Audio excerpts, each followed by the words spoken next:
friends.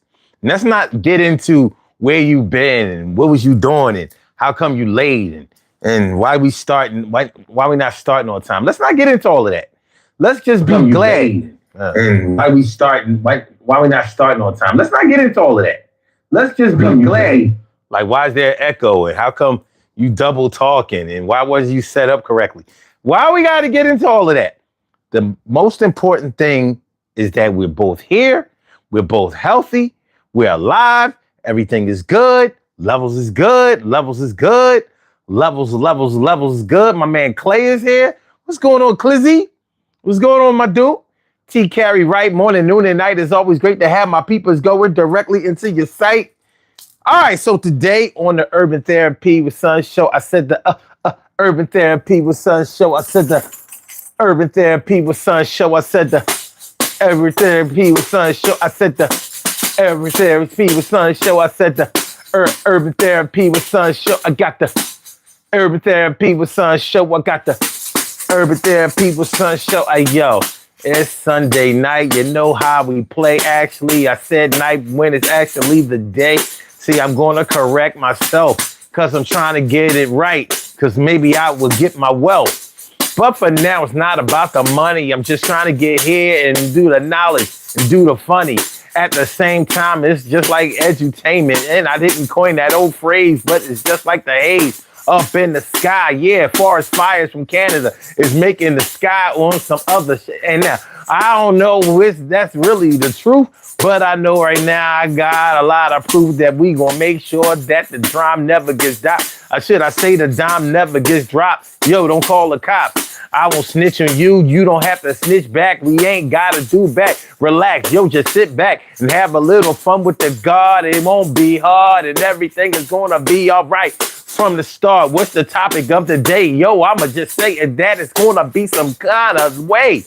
Yeah, today we talking about how things looking when you first see them. You try to calculate, but you can't demonstrate the real when you first see the thing, the deal. I'm going to do this thing from 2:30 until now. Normally we supposed to be here 2 o'clock, but sometimes you got other things to do. So we rock when the time is right. And yo, we shining bright. I'm going to be all right. Yeah, I'm diamond, right? And that means hard as a rock, hard as a cock, hard as a thing that you did when you was up on the block selling those things to your people. Was you really killing them? Not in my eyes, but we still got the prize. I'm surprised that things would be the same. Yeah, 40 years later, it's kind of lame, but you gotta roll with the punches and they be coming in bunches and I'm almost 56. So what yo, listen to me. We gonna do what we gotta do and we always gonna see.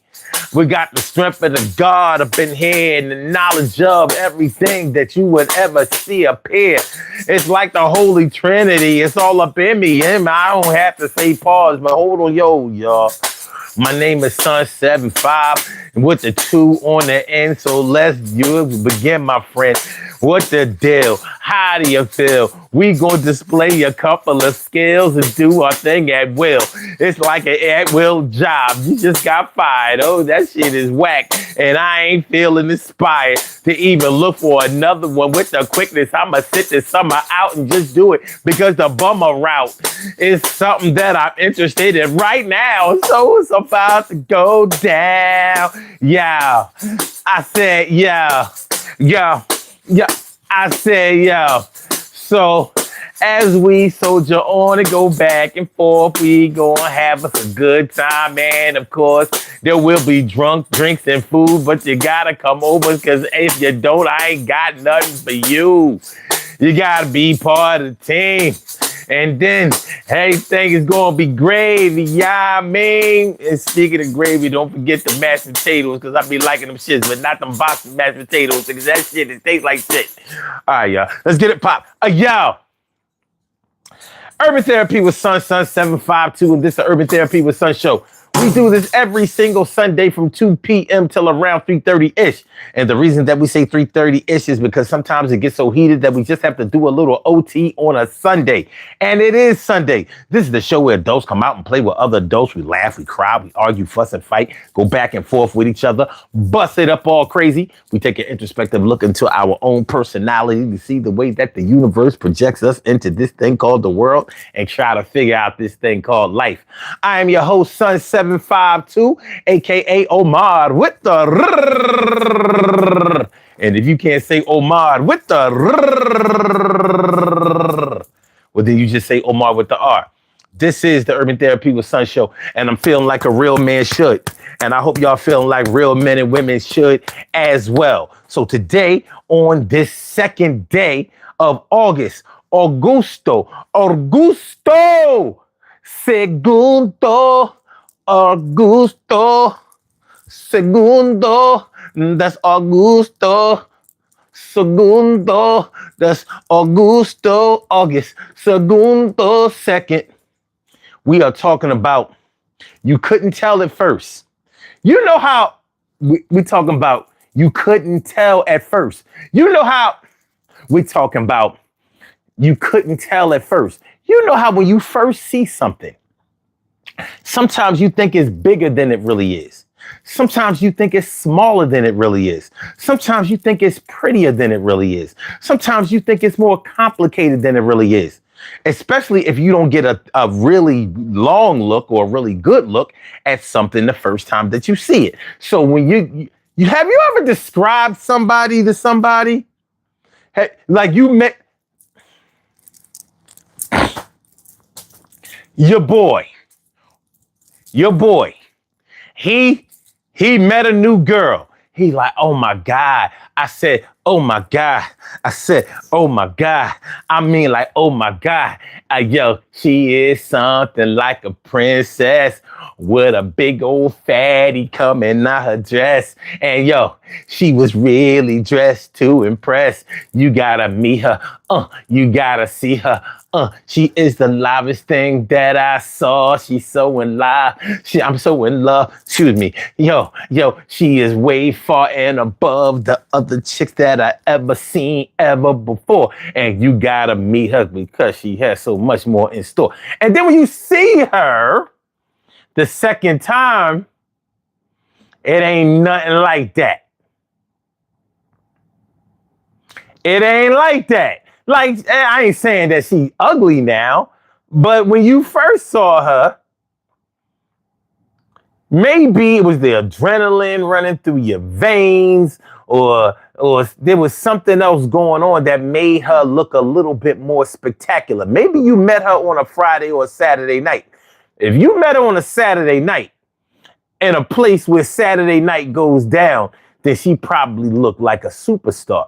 And now if you see her again on a Tuesday or a Wednesday afternoon, you might not get that Saturday night special. So unfortunately, you judged her from the first time you saw her, and it was a Saturday night. On that Tuesday afternoon, she was looking regular. She was looking like 87 unleaded. No, not 89. Definitely not no premium 91, 93. But you done already presented and described to your man that this chick was a 10. She might just be like a 6. She was a 10 on Saturday night. Plus you was drinking. You was drinking, son. So she looked like a 10 on that Saturday night. Tuesday afternoon, Wednesday afternoon, she lost mad points. She lost mad points. She like the Dow. She like the NASDAQ. She the S&P. And we ain't doing well right now. We ain't doing well right now. You know what I'm saying? What up? Carla. And Dipples D's. What up, Dipples? Good to see me some you. And what we got? Dragon Air Manheim? Dragon Air Manheim. That's what's up. All right. Interesting name. The reason why I know the name Mannheim is because that was the name of a street right around the corner from where I grew up. Mannheim. It's a German name. Mannheim. Mannheim. But anyway, so yeah, when you first see something, sometimes it looks different than when you get to know it. And if you never get to know it and judge it more after that, more based on that first time that you saw it, you may not get an accurate description. When you go to a new job, it's in a new building. You know, when you go into a new building or somebody's new house, place looks big. You might think to yourself, like, I don't know how I'm ever going to learn the landscape of this building. And some people don't. Some people, you ever know somebody that works in a building and they don't know no other parts of the building except for where they work? They stay right there in their lane. Like, nah, I'm good. Nah, no need to travel. We all right. We straight right here. Meanwhile, other people may not have the luxury of not learning that building. So when you know that you have to travel all over that building in order to perform your job right, but that, you know, you got to go all over that building and familiarize yourself with it. But at first, the building might seem really big, even if it's not a big place. Places like a hospital or an office building. Now, let's say a tall office building, 25 stories or more. That's a pretty tall place. It's a tall building by any standards. So, you know, you may work on, let's say, the 16th floor. Will you be compelled to go to the 25th floor and find out what's going on up there? Probably not. Maybe so for some of y'all. But nonetheless, you know, that place is going to look gigantic to you. Ginormous. Because you haven't gotten familiar with it yet. So when you bring that down to getting to know people, how long does it take you to get to know a person before you really feel like you really know a person? For me, I think it takes years. It's always years before I feel like I get to know a person. And I still limit what I think my knowledge is of a person even after those years. Because I know that people have things that they conceal. Things that ain't my business. But we probably all know somebody who thinks that they know people right off the bat. This the internet, right? How many of y'all have friends who be talking about people that they know from the internet strictly, and they swear they know them? One thing that irritates me is when people act like they know people that they don't know. I'll be like, what are you talking about? How about when somebody tries to tell you about somebody who you know, and they're talking to you like maybe you didn't notice this about this person, but this might not be a person. This might be a person that the person telling you that you don't know this person, or that they know something about this person, has never stood in front of this person. They don't know him from a can of paint, for real. And you might have years on them. And you listen to this shit like, so only thing you really know about this person is what you know about them through me. But you trying to tell me about this person.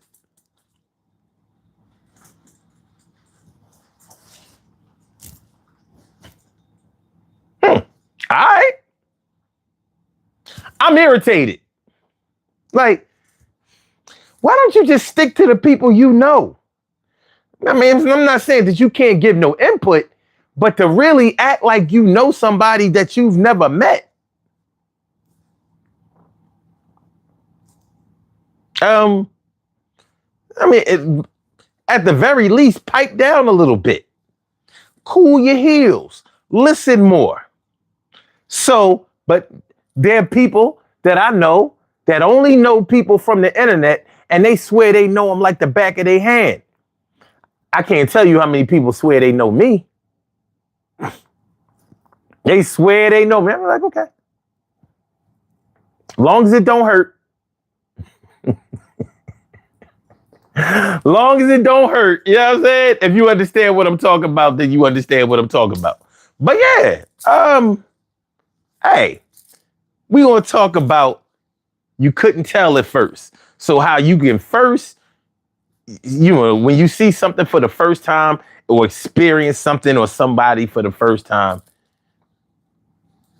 there might be things that you didn't see. You didn't notice. When I used to drink, I definitely used to have on my beer goggles. Man, one time, me and my boys, we went to Lock Haven University.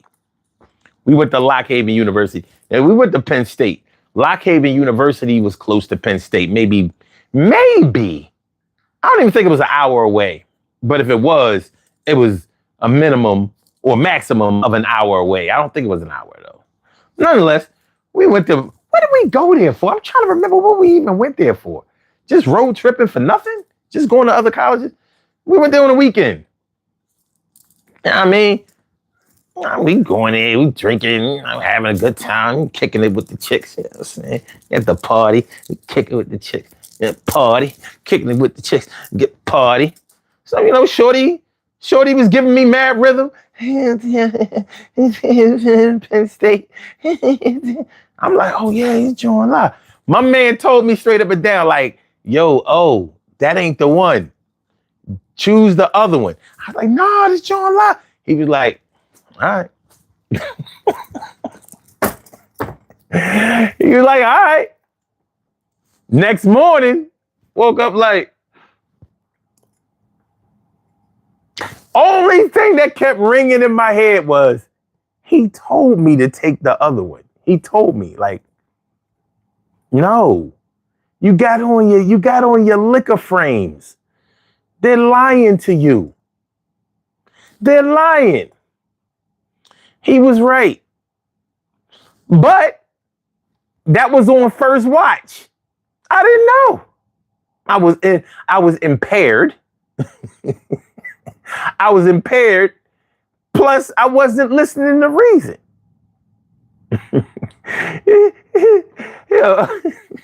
CC, grown woman don't try me, says probably to cause trouble.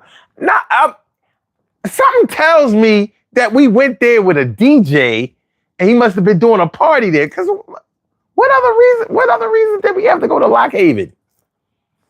What reason did we have to go to Lock Haven? We never went to Millersville.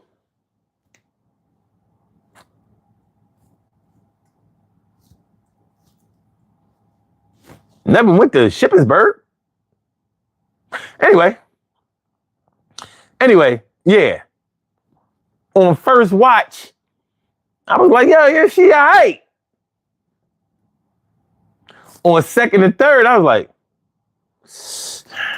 well, we can be friends.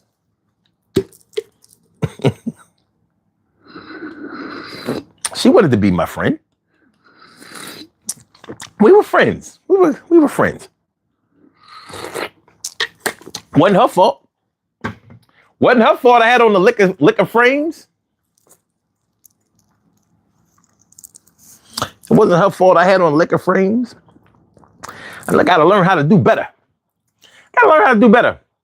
So were those two schools popping back then? Penn State was. We was from the big school. So we was the big city school up in Center County, Pennsylvania. Lock Haven is it's a little school. It's a little teensy, weensy, itsy bitsy, probably the size of like Lincoln or Cheney, but it wasn't a black school. Lock Haven. Let's see. We ain't got a guess. How far was Lock Haven?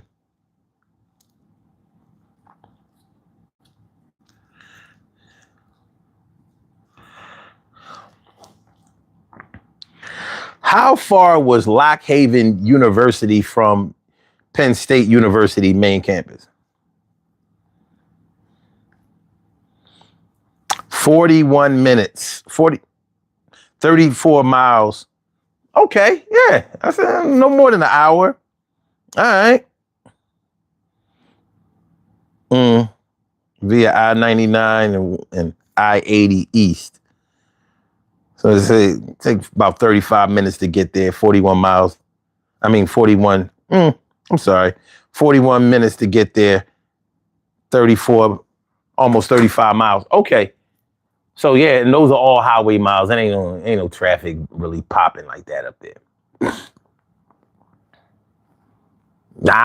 Listen, we knew some people that went to Lock Haven and we found ourselves there. I don't remember going there twice. I think we only went there like once, maybe twice. Could have been twice. Whoever had a car, we was riding. You ain't had no cars. You ain't had no cars. Glaze says, son, is that the same background color you always use? Not always. I switch them. I got a bunch of different backgrounds. I got at least like 8 different ones. Like 8 different ones. Yeah, so yeah, man. So we're gonna talk about when you first see something, are you really seeing what you think you're seeing? Are you getting out of it what you're supposed to get out of it? This should be interesting. I'm gonna go over here and get my chair. But I'm gonna go over here. Get the chair over here. Yeah, chair. It's chair time. I'm gonna get the chair. You know what I'm saying? Chair. Yeah. CHAIR. Chair. All right. So you couldn't tell at first. Think about all of the things that you have experienced in life that you had to find out about later on because you couldn't tell at first. Lovers that you've had, friends that you've had, people that you've been around or whatever. Where you thought they was cool at first. You couldn't tell they was not cool at first. You said it looks smooth? Cool. I appreciate that. I'm a little OCD when it comes. So you see how it's not centered, and I don't like that. But in order to go centered, I gotta go into the black, and I don't like that. So let's get it right there to the line. Right there. All right. But yeah, plenty of people probably have come into your life and exited your life. And you couldn't tell at first what kind of person they were. Now, that's why I asked, how long do you normally have to know a person or be around a person before you really consider yourself to know them? How long do you have to be around a person, interact with a person, talk to a person, be in person with a person, face to face with a person before you realize or that you deduce that you really know them? Like I said, I'd say it takes years for me to declare that I really know a person. But I've known people who think they know people, people who really think that they get into people's minds really quick. They think that they know people really well. So they'll take like maybe the most vulnerable aspect of a person. And since they have been able to tap into that, they think they really know a person. Y'all, I'm sure y'all know people like this. People who are always trying to get over on somebody or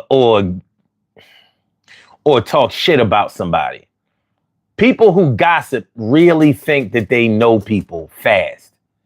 And that's why they always talking about, well, yeah, but that's not the real you. The real you. The real you. The real you. Like, what do you mean the real me? So you know how a person will take any mistake that you have made and they will hype that up like that's the real you. So if you weren't as good looking back in the day, maybe you didn't take care of yourself as well, or you weren't as well turned out as you are now. They'll say, well, the real you, this is the real you. This is what you look like back then. So what I look like now don't count? No, because you got a whole lot of work done. Like what work? Well, you got some new clothes, you got a new job, and you live in a new place.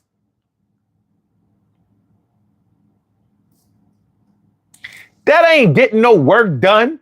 Oh, well, I mean, you work in a different place now. So since you're getting a little bit of money, you know what I mean, you can afford to get your hair cut right and get some new clothes, some super new clothes, some super cool new clothes. Get the fuck out of here.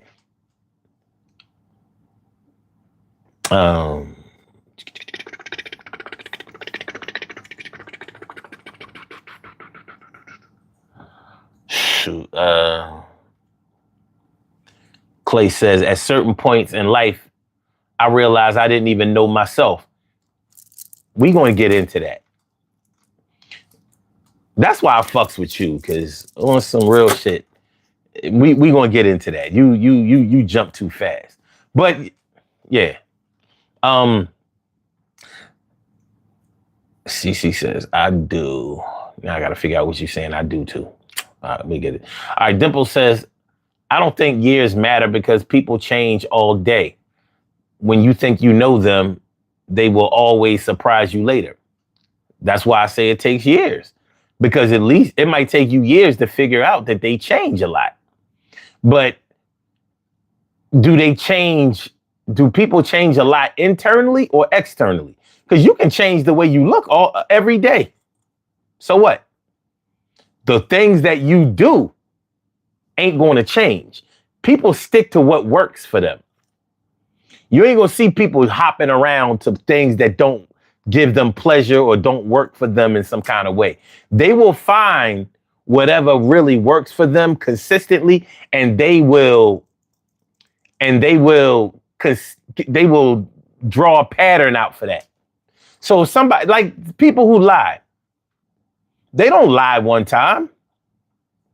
If the lie gets them over, they're going to start lying regularly. How many people, case in point, how many of y'all grew up with a family member, a friend, or something that did something, told a lie on a regular basis, and at first they was just playing around. But since people believed them, they kept it going. It could be anything from hair color, eye color. Listen, that eye color shit, I know people who wore contacts, wore contacts for years. And because people really thought that was their eyes, because not everybody who wears colored contacts looks like a cat or a fish or something crazy. Some of them look natural, like, oh, that must be the way their eyes really are. And because it was working, they never told nobody, because nobody asked anymore. If you asked them, they might have told you, like, no. But because it looked like that's the way they could look, they kept it going. You know? People have lied about family members, famous family members or whatever. You know, like, yeah, I'm cousins with such and such and blah, blah, blah, blah, blah, lying.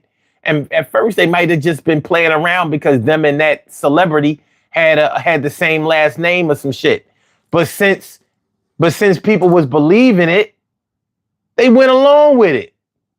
Never switched it back to the truth. Never switched it back to the truth. Silly shit. But people will go with where their comfort zone is.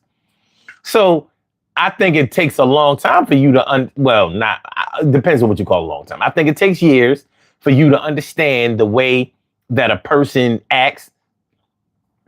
I mean, really acts. Not like, you see them, 5 or 6 times and you think you got it. Like, anybody who can't fool a person after 5 or 6 times ain't got nothing going on. But you mean to tell me you got a lifetime of shit that you've done and somebody can figure all of that out in 5 or 6 times? Okay. All right.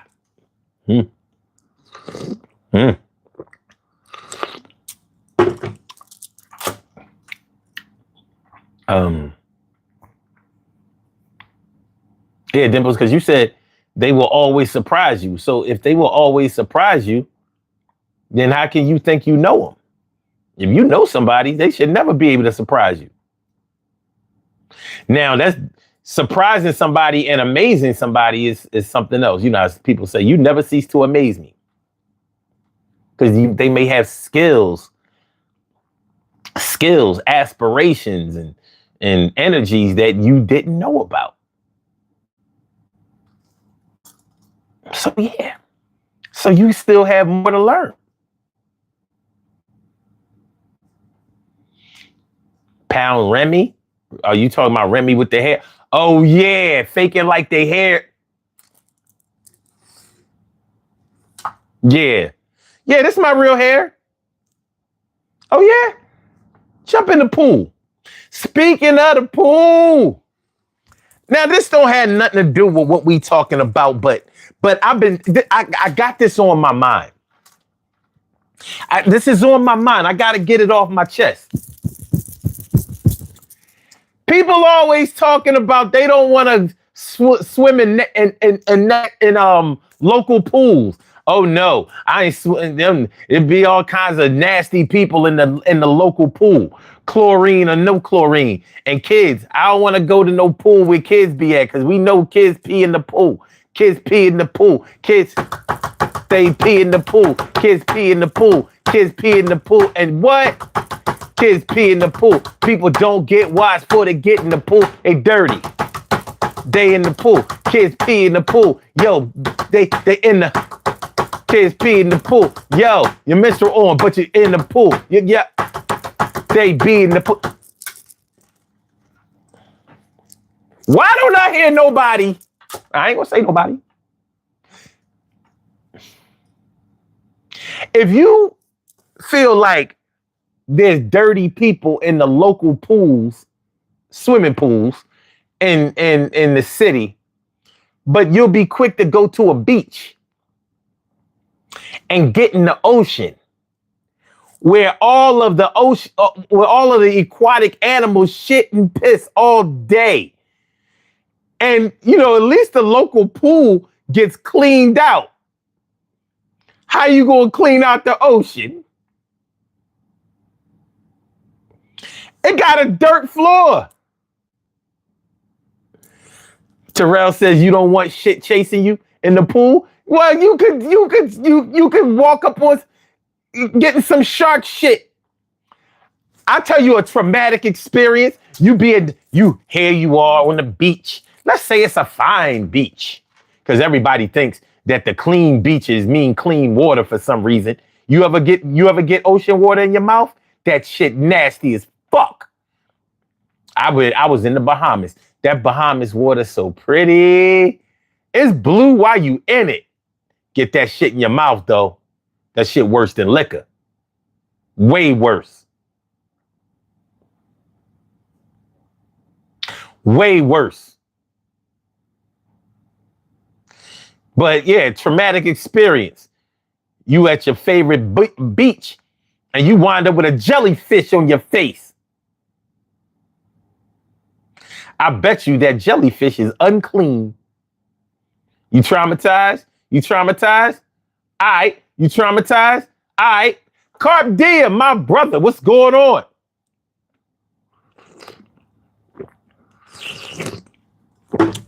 People always bitching about the local pools. At least we're in the local pool. If somebody shit in the water, you gonna see it immediately. Like, yo, what is that? I'm not getting in there. You ain't gonna see that shit in the ocean until it's too late.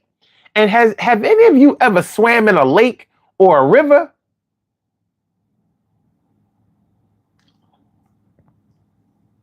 I'm gonna tell you this, man.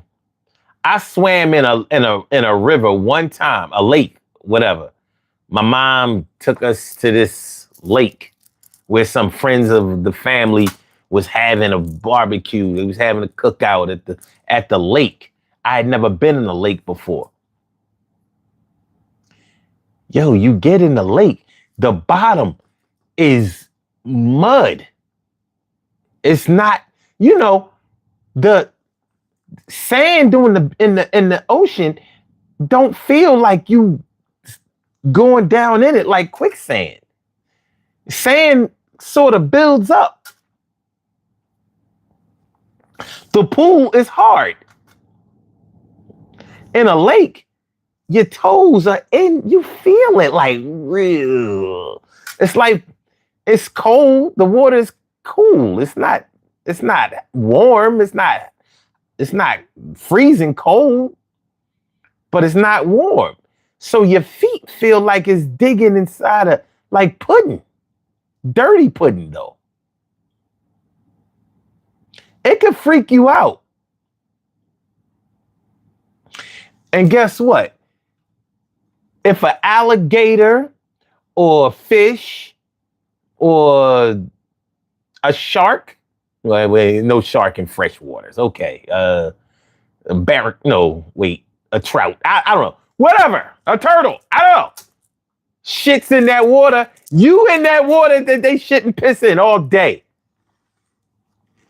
You don't be thinking about shark piss, do you?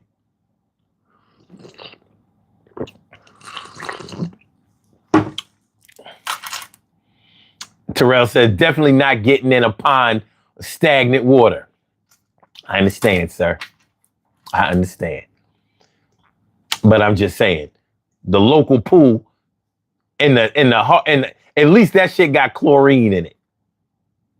You ain't no way you can chlorinate a whole lake, a whole river, a whole ocean. That shit nasty as fuck. I don't never hear nobody coming out of the ocean be like, oh my God, I think I just saw whale shit pass me. Whale shit. Whale shit. Whale shit. Whale shit. Whale shit. Whale shit. Whale shit. Whale shit. Whale shit. Whale shit. I'm just saying. That was sidebar. But it is what it is. Thinking you clean. Shout out to all y'all chicks that can't swim worth shit. Going in the ocean only up to y'all knees with y'all hair all done, all that goddamn makeup on. Just to take a selfie in the water. Who the fuck is you? Some kind of discount Walmart Bo Derek? Is that you? Is that you? You ain't no Angela Bassett. You ain't getting your groove back, Stella.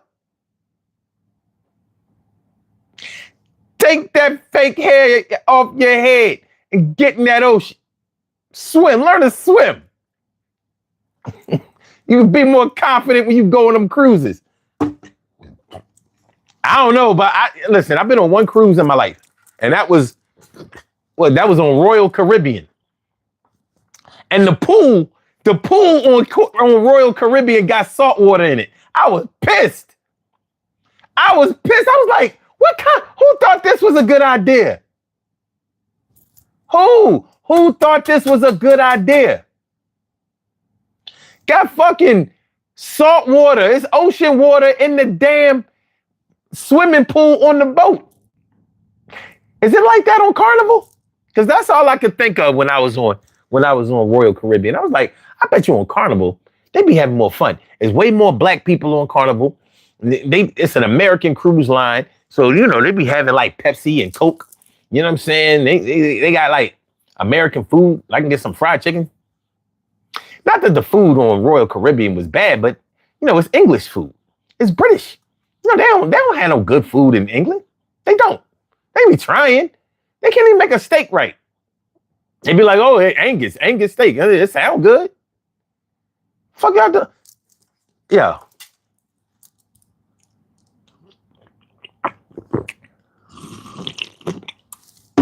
I'm just saying. All right.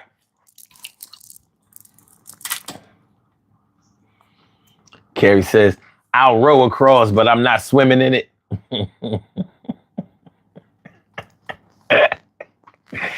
Carrie says, no more lakes or creeks for me. It feels like it'll suck you in. I'm trying to tell you, that shit is shocking. It's shocking, son. Terrell said, I heard too many stories with legs and dead bodies thrown in them. Well, that's the ocean too. When you go deep sea fishing, wait a minute. Clay said, I don't go to the beach. I fell asleep, woke up surrounded by donated food from all over. You know what? Y'all gotta chill. What's that? G8BB? Dead sea turtle wash up on the beach. That's a fact. Make sure y'all hit the like button, y'all. Legs tangled up in some seaweed. I didn't even see all these.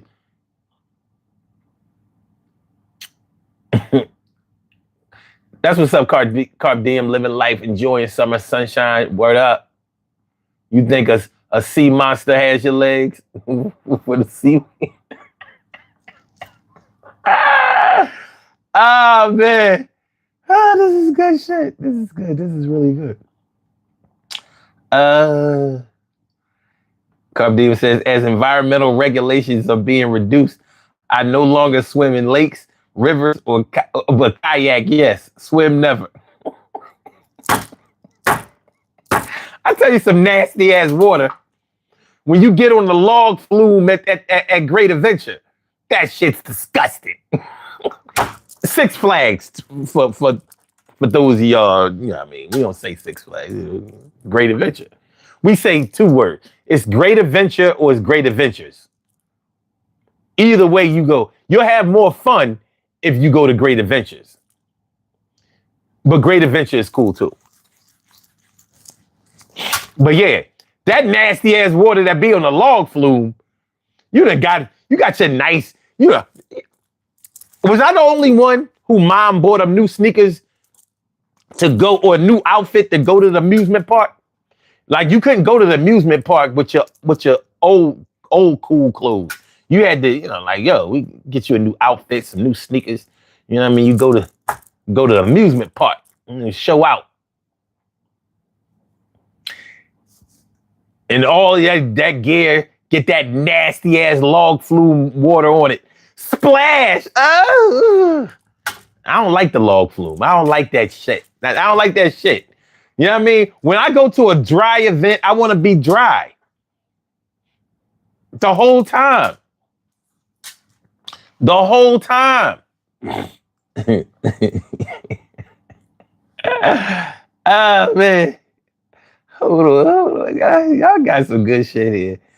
Garthia says, apparently our Health and Human Services Secretary thinks swimming in rivers of shit is a great way to vaccinate. Side note, he has brain worm. And I love the worm emoji. Come on, Carrie says, minus the fake hair. Terrell says they filter the seawater so you can drink water. You can't taste it if you drink fast, but you try to taste it slow in your mouth, you gonna taste it. Come on, Terrell, man.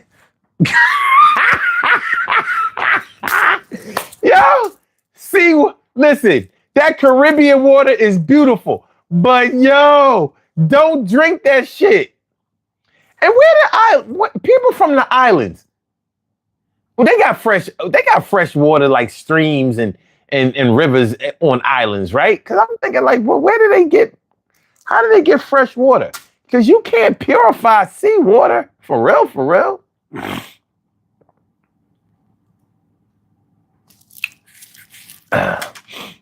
Terrell says, turtle water delight. Terrell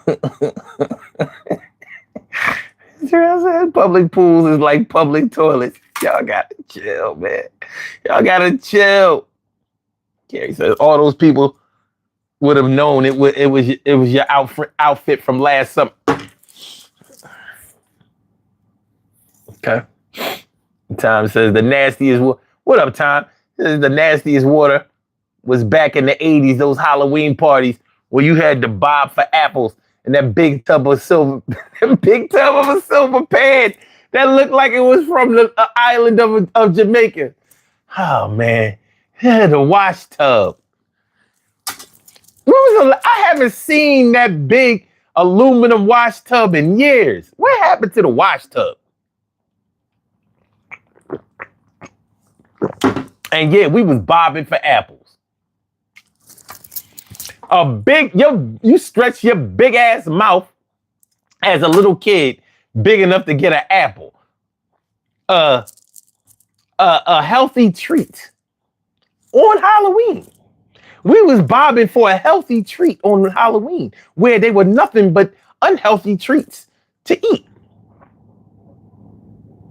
And we was happy when we came up with an apple and a face full of water, a wet face and an apple in the mouth, looking like a straight pig. Those were the days. Thanks, Time. You the real MVP, man. Let me see. Depends on the area. At freshwater, okay. I do not swim in water a turtle is swimming in, because not too far from where the turtle is were those nasty ass frogs. Well, I don't think frogs swim in the sea. They freshwater amphibians. People be in public pools spitting water out of their mouth like a fountain. Yeah, they do. They do. Time says, and they never change the water for bobbing or bobbing for apples. They don't. That's the water for the night.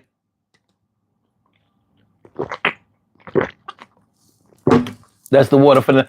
But to be fair, I never saw an adult wipe off a garden hose. We drunk from the garden hose like it wasn't shit. I ain't never hear nobody, turn off the garden hose for a minute. Like, let me wipe off the opening of it. Go ahead.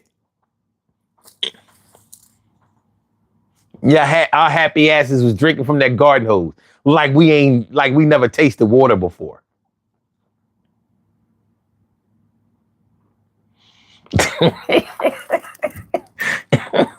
That's when water was free. I miss those days. I really do. No toothbrush, no floss, no go to the dentist, just caramel apples and candy apples when you couldn't bob for apples anymore. Caramel apples. Yummy. What up, Satan? Satan, when you can smell the chlorine from the pool over 2 miles away, you might want to stay out of that pool. Listen, I'd have been in many a pool where I couldn't see afterwards. You know what I mean? That shit burning your eyes. Like. But it's either that, would I rather smell like pee? I'll take bleach over pee any day. Bleach over pee. Bleach over pee. Bleach over pee. Bleach over pee. Bleach over pee. Bleach over pee. Bleach over pee. Bleach over pee. Bleach over pee. Bleach over pee. Bleach over pee. Bleach over pee. All right. Call and response. My brother from another mother, Norris Hill, sit back, relax, do your thing, max and chill. What's going on? My brother Bump City, what up? And Tori 2200. Tori, what up? What up? Yeah, Tori, we did that. We bobbed for apples, straight blindfolded. It was proud. Look, we found the apple. Our mouths were big enough to catch the apple. Apples must have been a lot smaller back in the day. Because these apples they be having now, you know what I mean? You can tell these straight GMO apples. Why are apples so big? Why are apples so big, son? You know what I mean? And how come the apples that you got off of an apple tree never look like or tasted like the apples in the store? Why is that? I never even seen an apple tree that had red apples on it. Have you? I didn't. Never. I never saw a red apple tree in my life in person. Only like the green apples. Maybe yellow. Where do they keep the red delicious apple trees at? Does Pennsylvania specifically Philadelphia, not have red, delicious apple trees? We used to call them crab apple trees because them just was sour as hell. I ain't never tasted a real good apple from an apple tree.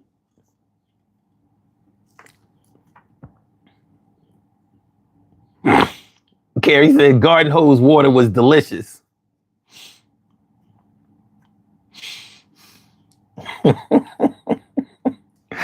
Tom says, play.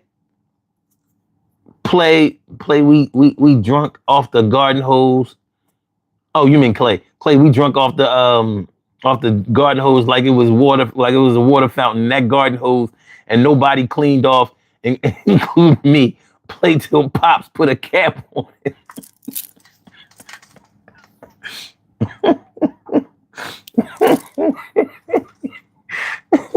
He said that was Michael Jackson's motto. Damn, which part? Tom says, never went to county, never got in the pool, never went in the lakes and got in those lakes, and I'd rather that damn water from the fire hydrant in the ice cream truck any day of the week. You had a red apple tree in your backyard, Carrie? Red? Man. I was starting to think like, I don't know where they get them apples from the supermarket, but I ain't never seen one on a tree. You know what I mean?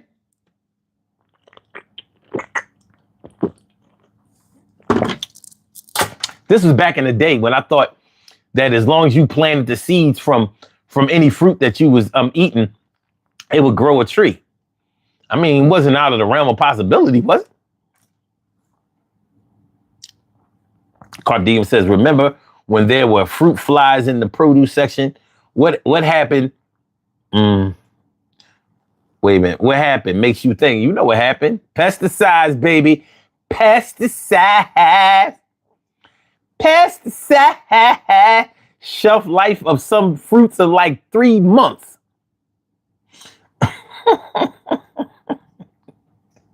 Terrell says, I remember I got a orange straight from the orange tree, and it had a. What y'all doing, son? What happened here? We done steered to the left. What we talking about?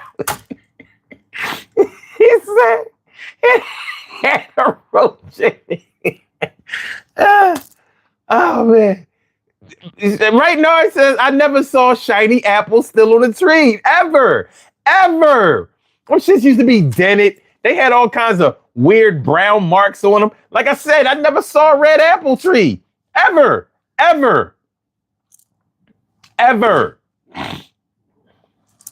Then we had the worm hole on it, even if the worm wasn't there no more.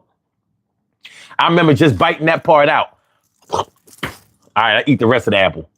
Like, oh, it was clean now. It's clean. The worm only had, Come to find out years later that if a worm don't eat it, you better not eat it. If the worm don't want it, if insects won't eat it, you better not eat it.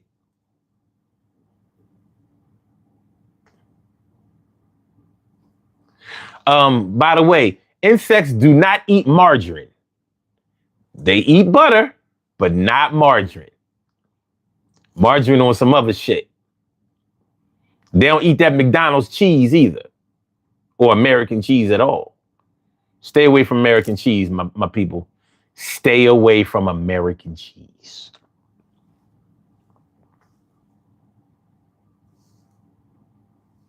Terrell says, no hole on the orange. Must have came from the stem. No hole in it? Oh, wow. Red and green at this house. Okay. Terrell says, remember slip and slide into the grass. Yes. I remember it well. You slide down a blue ass piece of vinyl.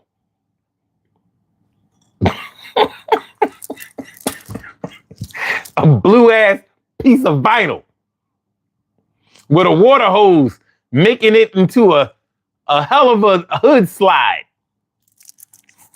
That was fun. Tom says, I know in Washington, Philadelphia, New York, there's another state that has red apple trees. Well, they ain't have them around my way. Or none of my people's way. The other state is Michigan that have red apple trees. Okay. So you have to have two different kinds near each other so they can cross-pollinate. All right.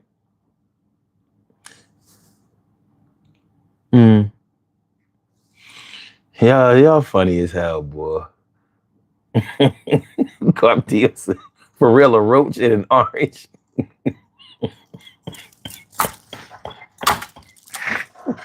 All right, we're gonna get back to the topic. We talk about you couldn't tell at first. But we talk about when you first see something, you know, it might look bigger than you think than it really is. It might seem smaller than it really is. It might seem better than it really is. You know, so we're pretty much talking about how long that you have to interact with something or be around something before you really feel like you know it. How do you know? How do you know? Y'all got me. Yeah, I'm thoroughly enjoying this. This is cool. Yeah. So how long do you need to be around something or someone before you really feel like you know them? Let me ask y'all this.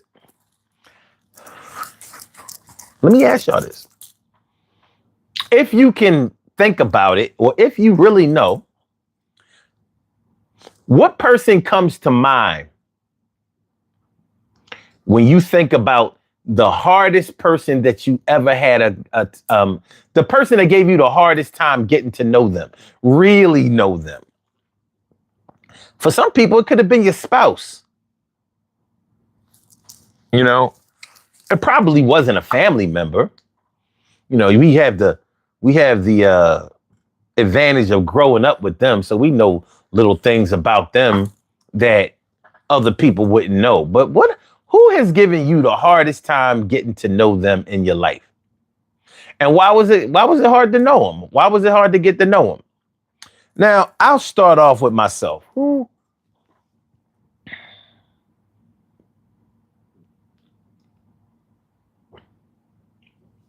know what? Now that I'm thinking about it, I think it was my dad. I think it might have been my dad because he was so secretive about certain things. And he was so chameleon-like. He could fit into places where he didn't fit.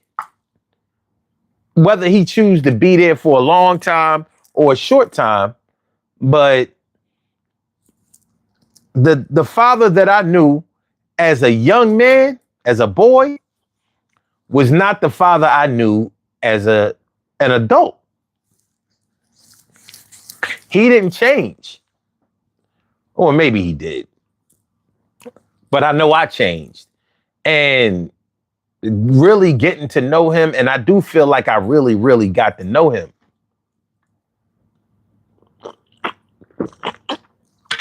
But he was more complex than most people that I knew.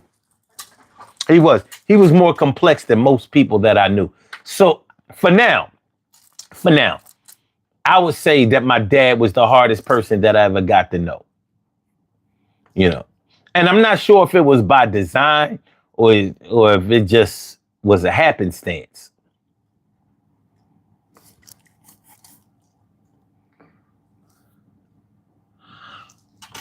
Tom says, son, I said Pennsylvania. I didn't say Philadelphia. There's a difference. You ain't never done lied. What up, Ricky Kane? What's good? Cartier said, y'all could afford slip and slides. We duct taped them black bags together. Y'all was... What the fuck is y'all talking about? What?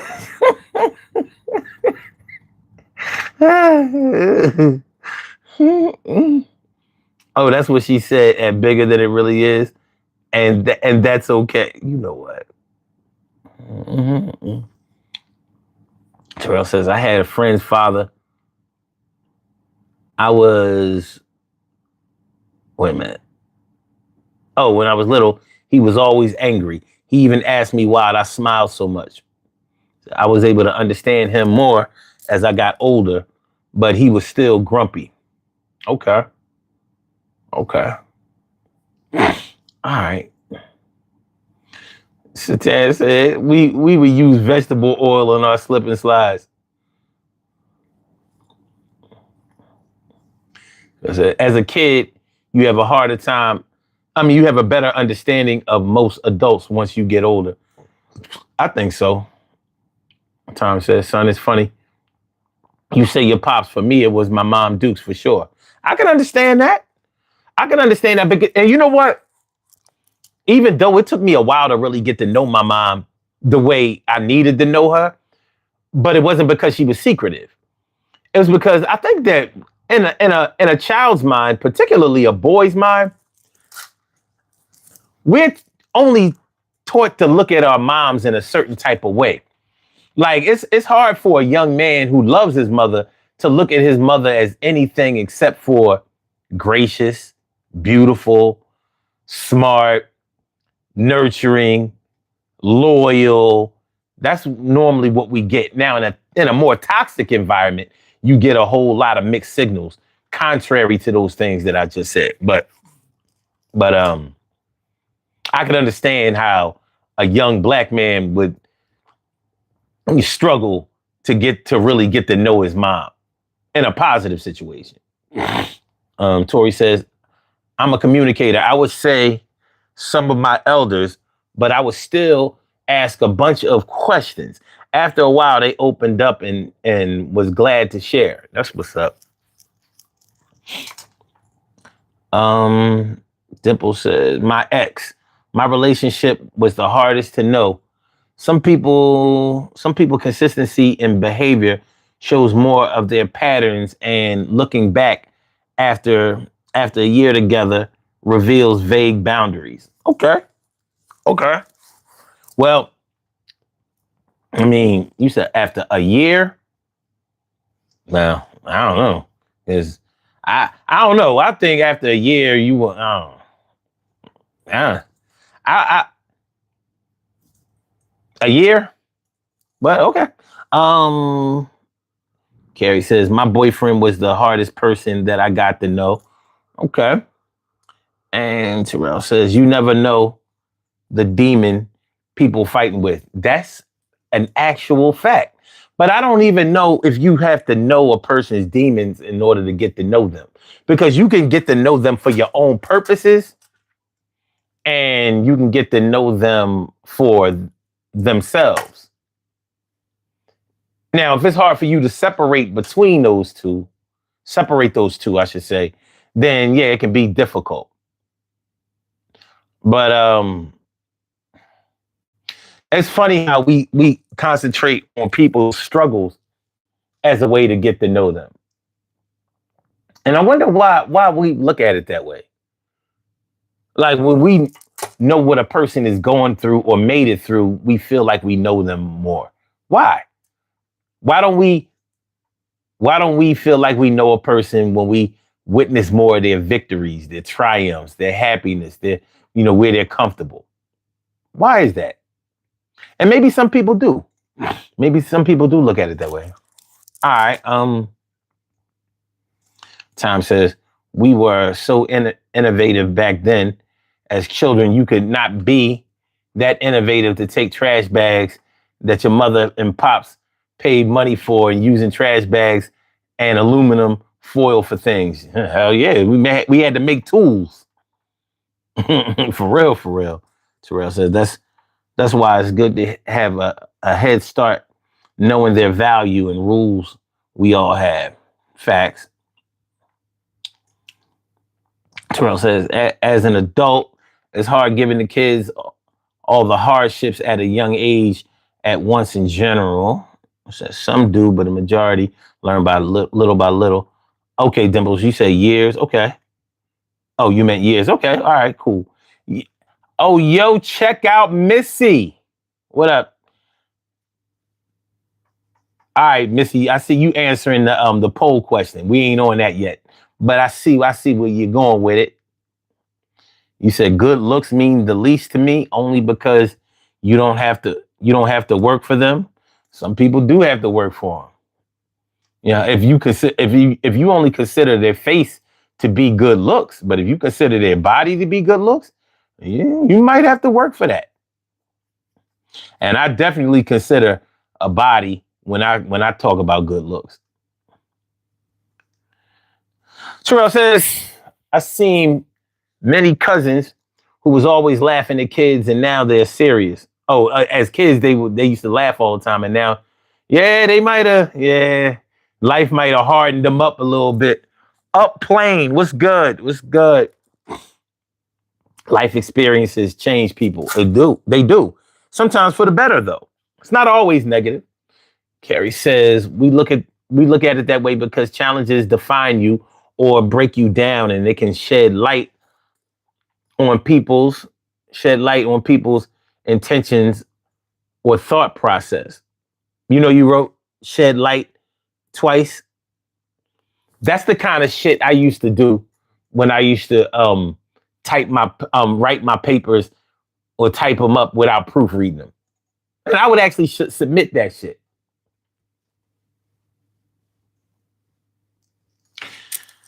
Lazy, lazy. Emily Dunlap is in the house. Bow! She about to turn it out. What up? What up? Tom says, if CPS was around when my parents were doing anything with me, I don't think my parents would be here today. They would probably be locked up, and that's what we needed. Um, that's what we needed. Look at them. Look at them today. The YNs. That's a perspective. That's a perspective. There's a difference between beating and punishing, though.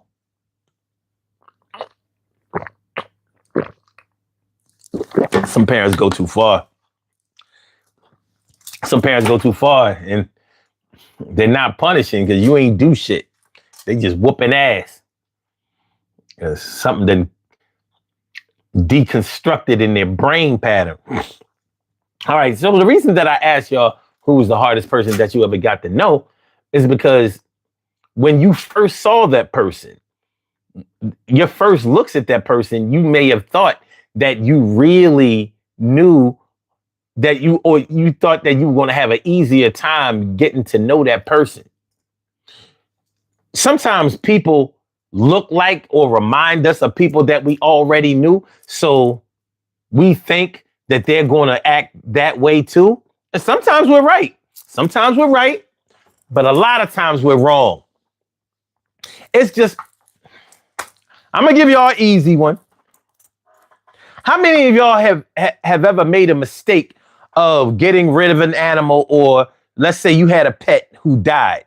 So you went right out and you bought the same or got the same kind of dog or cat that you had before. And you really expected that dog or cat to act like the dog or cat that you had before. And they didn't. They did not. They may not have been as easy to train. They may not have had the same type of attitude. There could be a whole lot of differences. They might have looked really similar to the pet you had before, but it wasn't the same. Wasn't the same. And you're not going to have the same experience with them as you had with the pet before. You feel like if you dehumanize a dog or a cat or a snake or whatever, you know what I mean? You don't take into consideration that they're a whole different breed, a whole different person, a whole different bloodline, a whole different mind. So imagine that with people. Just because somebody reminds you of somebody else that you knew doesn't mean that they're going to act or feel like the person that you are reminded of. It don't work that way. But sometimes it takes us a while to see that. We don't be seeing that all the time. We don't be seeing it. Let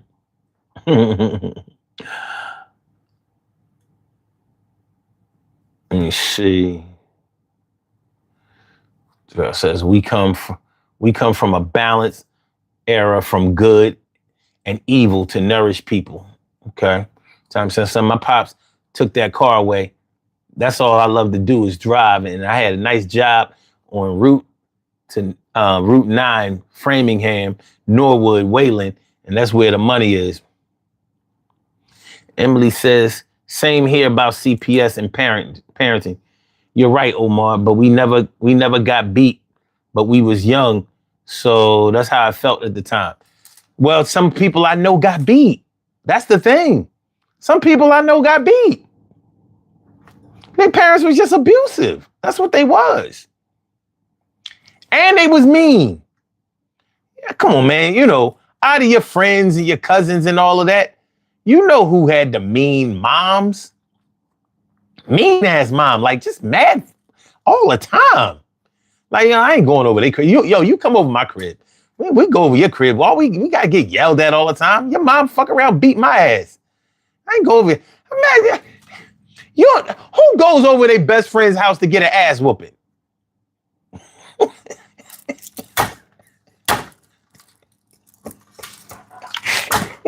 Them abusive parents, they whoop anybody ass. You come through these doors, you getting the ass whooping.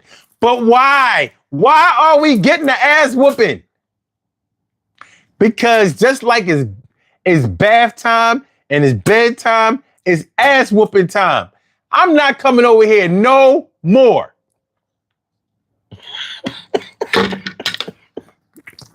You're about to make me fucking choke, beating a circle.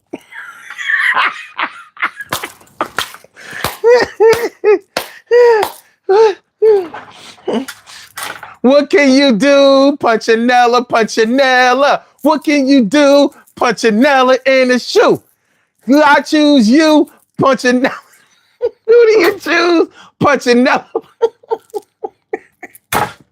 Yo, man. Y'all. Oh, shit.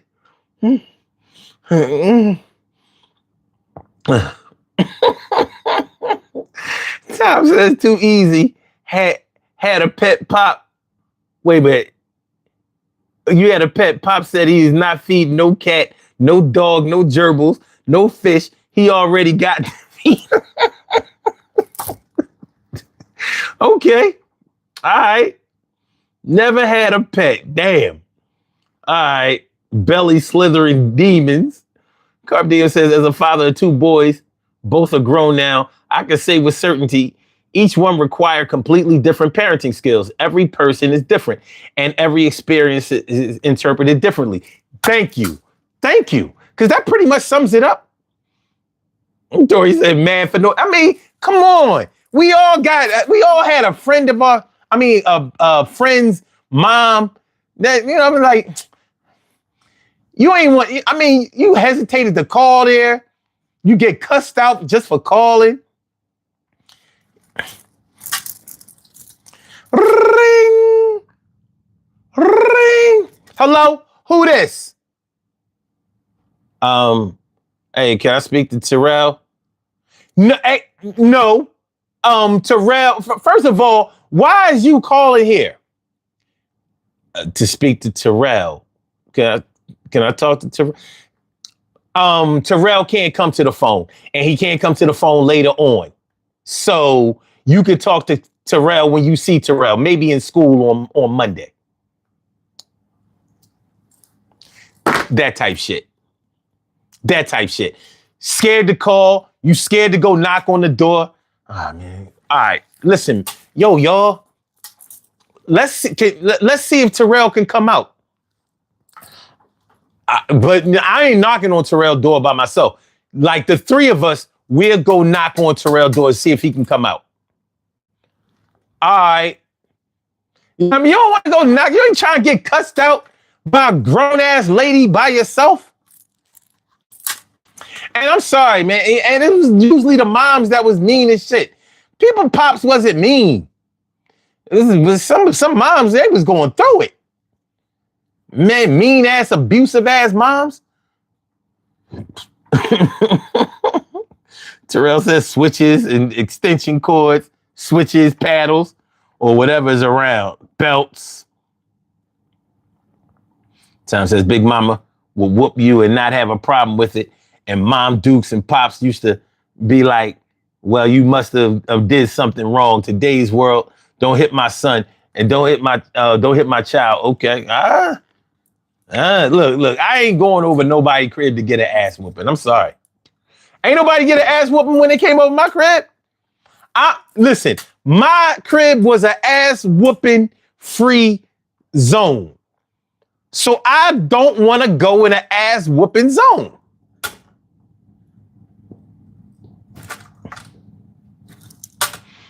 That's all. That's all. I used to sit in the bathroom when I knew it was whipping time. When is whipping time? When is whipping time? When is whipping time? When is when? Carla talking about something. They used to beat you for something from last week.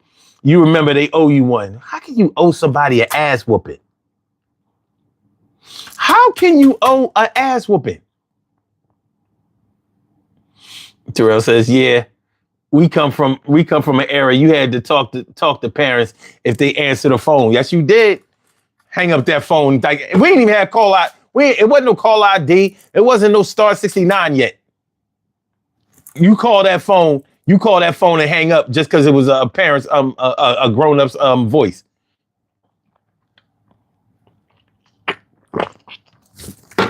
For some reason, you scared to call back. Like, nah, I'm cool.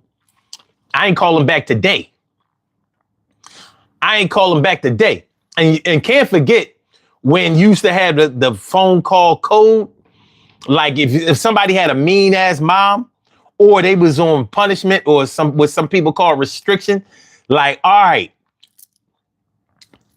when you call my house, let it ring twice and then hang up, and that way I'll know it's you. I'll go somewhere and I'll call you. Remember, anybody ever have to do that? I did. I mean, my crib was a phone free zone. Like we ain't had phone problems. But yeah, either one ring or two rings. Like, yo, I'll know it's you if you hang up after the first ring or the second ring, and then I'll just call you back later. You know what I mean? After the warden or after the CEO give me phone time. Tori says, climb out of the window at night. We used to knock on friends' windows. Yes. Throw pebbles. Tom says, one of my friends called my pops, picked up the phone, and he picked up the phone. The brother didn't even say good evening. Sir, you should put time on the phone. I got to talk to him. Pop says, please stop fucking.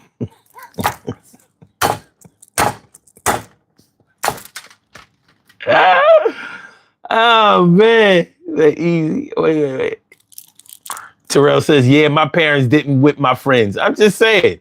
You know what I mean? We do all that. It just seemed like some parents was just looking to whoop somebody's ass. Like, I whoop my own kids. I whoop their friends.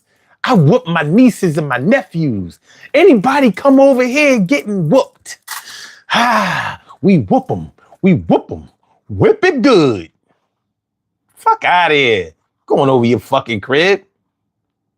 What do we have? We played cards. We played Army Men. Maybe some board games, you know what I mean? Hungry Hippos, Life. I ain't played no Monopoly. That shit took too fucking long. All right. We had some snacks. We watched TV and then get an ass whoop. That don't even go right. If you was getting your ass whooped when you went over somebody's house, then you ain't had no fun first. That shit was all stress. You went over there to the fucking danger zone. You ain't had no fun before you get an ass whooping. They didn't prep you first.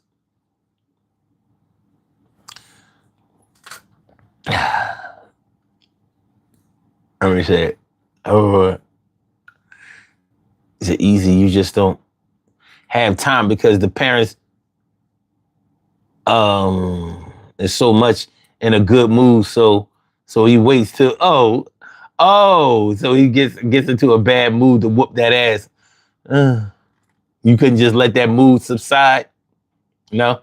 Okay. Tom says, no, I just cut the middleman out. I said, hit me on the beeper after the incident. One of my friends calling my house, and it was a rap. It was a beeper or wait for me outside. Okay. But that was by the time we got beepers. I'm talking about when we was young. You know what I mean?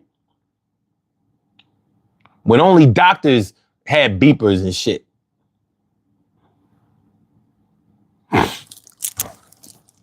Cardim says, I got whipped, extension cords, but in all fairness, I deserved it.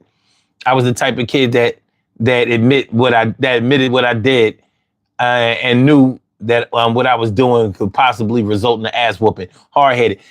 That's different. I ain't saying I ain't never getting no ass whooping. I'm not saying that. I ain't never get my ass whooped for nothing. I ain't get my ass whooped for doing nothing. I ain't never get a random ass whooping. I ain't never get no ass whooping just because my mom was having a bad day. Never. So I mean, trust me, when I got an ass whooping, I had it coming all day. All day. Even if I ain't see it that way at the time. I was wrong. I can deal with an ass whooping when I'm wrong. I can't ain't no way I'm going over your crib to be wrong though. I ain't doing nothing crazy over your crib. Get an ass whooping. No. No. Connect Four. Yeah, that was a good game. Connect Four is a dope ass game. Somebody lost all the chips to the goddamn Connect Four. Lost all the chips to the Connect Four. Checkers. You ain't got enough checkers to king nobody. You can't king nobody. You lost all the. Where are the chips? Where are the chips for checkers?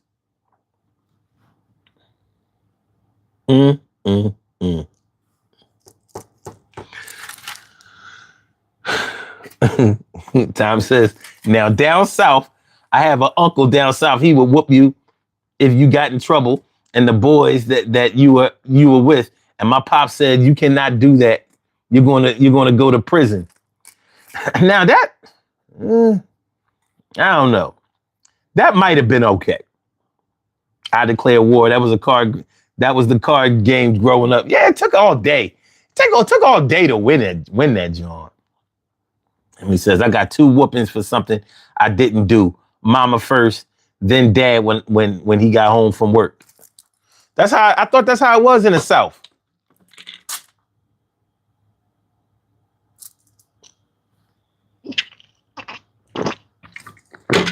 I thought that's how y'all do it in the South. MEM? No? Make sure y'all hit that like button, y'all. Make sure y'all hit the like button, please. Terrell says, I had a friend whose parents tried to make me clean a room with a mess he made. I think he set me up. I told him I'm not cleaning the room, and they said you can't come over the house no more. I was out. Sounds fair to me. You know, I'm gonna give you a chore. That I probably would have. I probably would have actually cleaned it though, but that would have done it. I'm like, all right. This is my swan song here. Knowing me, I'd have cleaned it. But then this is it. Terrell said, they said the rules, whoever in the bedroom must clean up, even if I didn't make that mess. Okay. Clay says, I remember seeing relatives get beat, being traumatized. Like, it was like scared straight, seen my mind, right? Shout out to Rahway Prison. Shout out to Rahway.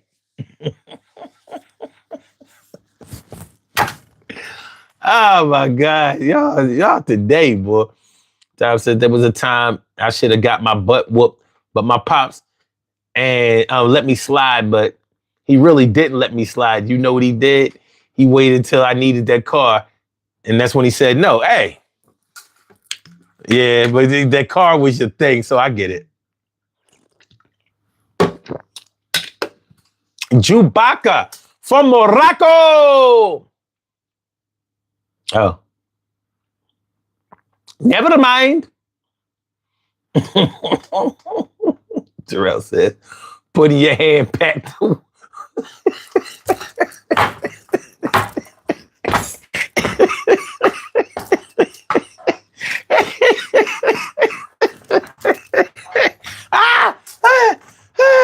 oh my God. Y'all gotta fucking chill today.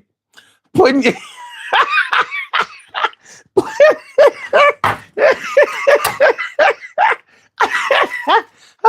putting your hand back to whip your arm instead of thinking about putting plates and shit in your pants so they would hit the plate or some shit. The shit that we if you put a plate in your pants where your butt is, then when they whoop you, oh my God, y'all are wildin'. Oh, this shit is too much today. I'm not ready. Oh damn, I did some ab work today. Getting a little cramp. Oh, hold on, y'all. I gotta hit the mustard.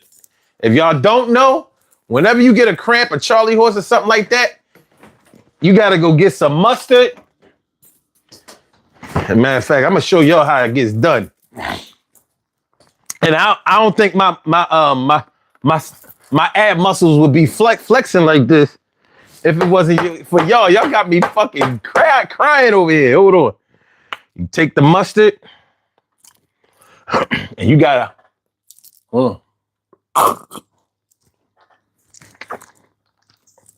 That ain't enough. Hold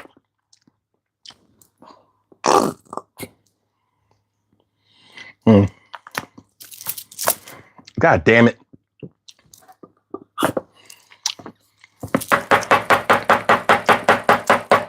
But in 5 minutes or less, normally less, it stops all that cramping. That's what do it. Basically, anything with vinegar in it will stop it. Oh, my shit hurting. I feel it flexing. That shit feel crazy right now. It feel crazy right now.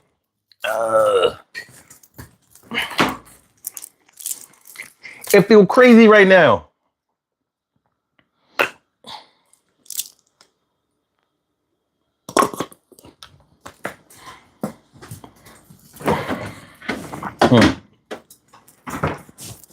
It's a good thing I had some. But yeah. Oh my God. Y'all got a nigga crying today. I'm crying.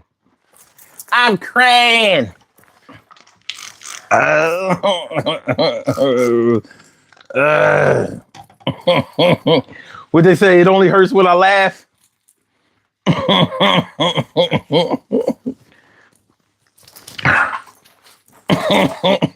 All right, I'm ready to be in more pain because y'all talking that shit today. Let me see. Carla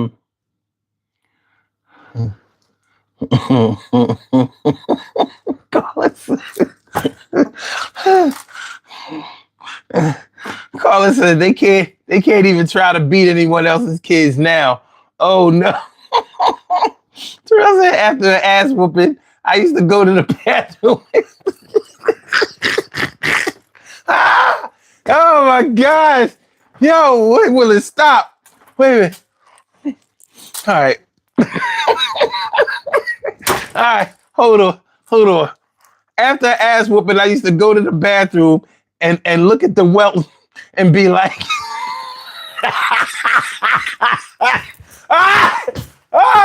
oh my God. Yo, I might die today. Yo. Somebody call that.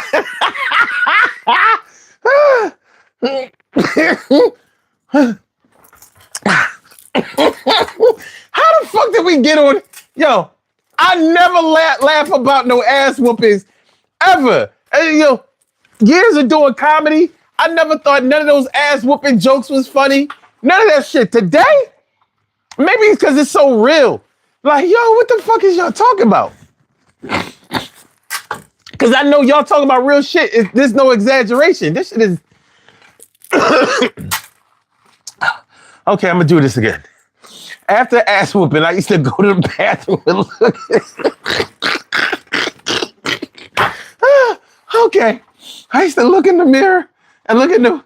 Oh, wait a minute. I used to look in the welt and be like, I'm never... I'm never talking to my parents again till it's dinner time. What the hell? Yeah. Oh, man. Carla said, Tom, they had it out for you. Ready, locked and loaded, waiting for you, no doubt. Emily says, a student named Emma stole from a teacher, and she told my aunt, and my aunt thought she meant Emily. Oh, me. So she told it wrong. I knew better than to steal. My daddy didn't play. Okay, I got you. Yeah, Tori, pickle juice will work too.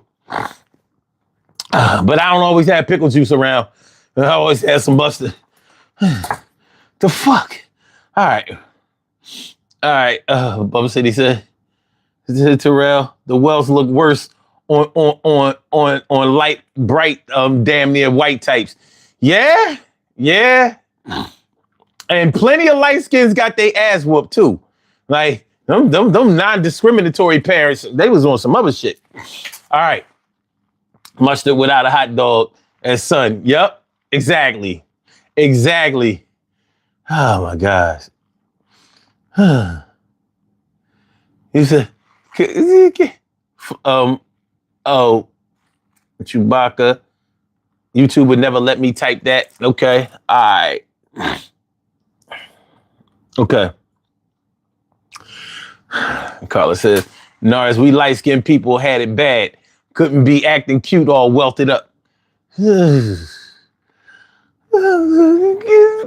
said, Carla, us darkies who bruise easily eat. Darkies? That's what we do. Darkies?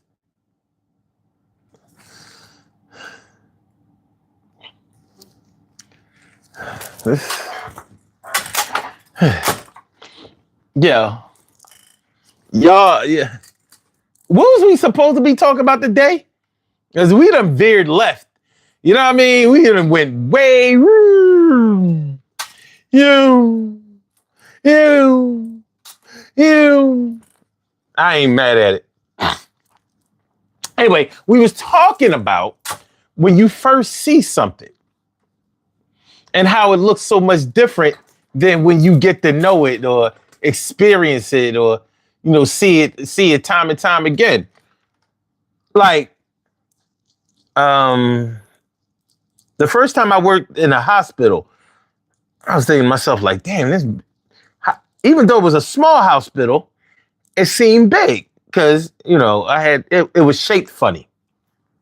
They had built new branches and whatever. And it seemed hard to learn. It wasn't like, some hospitals have like a clear pattern. They might be shaped like a horseshoe, or they may be round or whatever, or just flat. So, each floor is symmetrical with each other. So this first hospital that I worked in, I was like, I don't know how long it's going to take me to get used to this, learning the departments and blah, blah, blah, blah. So even though it was a small hospital, it seemed big at first because I didn't know it. So it was easy to get lost and, finding where the elevators were and the stairwells and whatever. But after a while, you realize how small the hospital was, even though there was still a lot of walking to do. But in comparison to big hospitals, it was relatively easy. Then I worked in a big hospital, a really big hospital. And I was like, wow, this is going to take me forever to get to learn this hospital. And it didn't. At first, it was big and it was intimidating. And And wherever they took me the first day, I couldn't remember how to get there. I remember the floors, but I couldn't exactly remember, which way to go. So day by day by day, the hospital got smaller. And you may have experienced that too. Working in a big building or moving to another city or moving into another house. Let's say you move into a house that's way bigger than the house that you left. And you thinking like, oh, I'm gonna have a housewarming party with this big ass house and take people on a tour through the house. After a while, the house is not going to seem as big unless you're the only one that got to clean it. You know how that go. But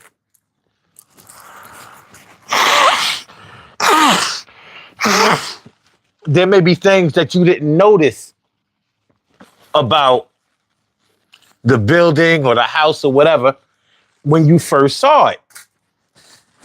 Because your concentration may have been somewhere else. It may have been on something else. Oh, that's a good one.